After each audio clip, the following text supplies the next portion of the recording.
చెప్పిన దానికోసం నా మీద కేసు పెడతావా?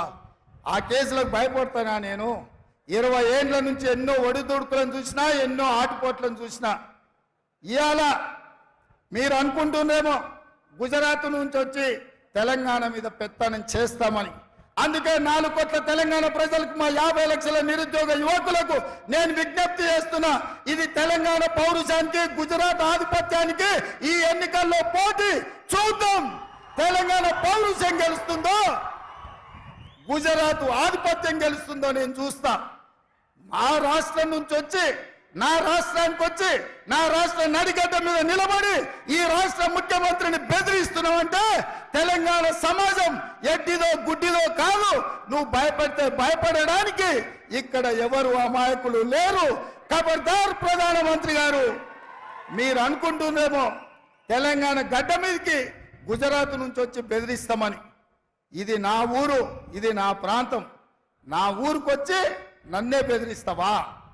నేనేం మాట్లాడినా రిజర్వేషన్లు రద్దు చేయొద్దని అడిగిన, రాజ్యాంగాన్ని మార్చొద్దని అన్నా. ఒకవేళ నీకు నచ్చితే నా మాట విను, నచ్చకపోతే నా ఇష్టం. రాజ్యాంగం మారితే రిజర్వేషన్లు రద్దు చేస్తాని ప్రజల్ని ఓట్లు అడుగు, ప్రజలే తీర్పిస్తారు ఎవరి పక్కన నిలబడాలను. అంతే తప్ప మీరు ఆలోచన చేయండి సోదరులారా. పక్కూరోడు మన ఊరికొచ్చి మన ఊరు చౌరస్తలు నిలబడి మనల్ని అవమానించే విధంగా మన ఊరు వాళ్ళను తిట్టు ఊరుకుంటే మనం ఊరుకుంటామా? ఉంటామా? మనకేమన్నా విభేదాలు ఉండొచ్చు, మనకు భిన్నాభిప్రాయాలు ఉండొచ్చు, కానీ మన ఊరు గౌరవం వచ్చినప్పుడు ఊరంతా ఏకంగా కావాల్సిన అవసరం ఉందా లేదా ఒక్కసారి ఆలోచన చేయండి.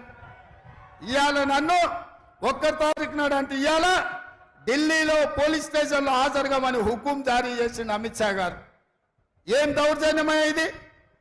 నేను ఇవాళ కోరుట్లలో మీటింగ్ పెట్టుకున్నా, సాయంత్రం కుక్కట్పల్లిలో పెట్టుకున్నా, ఆ తర్వాత శేర్లింగంపల్లి పెట్టుకున్నా, రేపు జగిత్యాలకు వస్తున్నా. నేనంట ఎన్నికల ప్రచారం అంతా మానేసి ఢిల్లీ పోలీస్ స్టేషన్లో రాజ్యాంగం ఎందుకు రద్దు చేస్తున్నారు, రాజ్యాంగాన్ని ఎందుకు మారుస్తున్నారు అని అడిగినందుకు ఢిల్లీ పోలీస్ స్టేషన్లో ముద్దాయిగా పోయి నేను హాజరు కావాలనంట. ఇదేనా మీ నీతి ప్రధానమంత్రి గారు? మీకు ప్రధానమంత్రిగా బాధ్యత ఇచ్చింది ప్రజలు రేవంత్ రెడ్డిని పోలీస్ స్టేషన్లో వేయడానికేనా? ఇదా మీరు నేర్చుకున్నది? ఇట్లా భయపడి ఎంతకాలం మీరు రాజ్యాన్ని వెళ్తారు? ఇట్లా భయపట్టించి ఆధిపత్యం చెలాయించి అన్యాయంగా రాజ్యాలు ఏలాలనుకుంటే నిజాం నవాబ్కి ఏం గతి పట్టిందో కనుక్కోండి. రజాకర్ల పరిస్థితి ఎక్కడికి పోయిందో మీరు ఒక్కసారి తెలుసుకోండి. ఈ ప్రాంతం కొమరం భీం రామ్జీ గోండు, సర్దార్ సర్వాయి పాపన్న, చాకలి ఐలమ్మ, దొడ్డి కొమరయ్య లాంటి వీరులు ఏలిన ప్రాంతం ఇది. ఆ పౌరుషం మాలో ఉంది.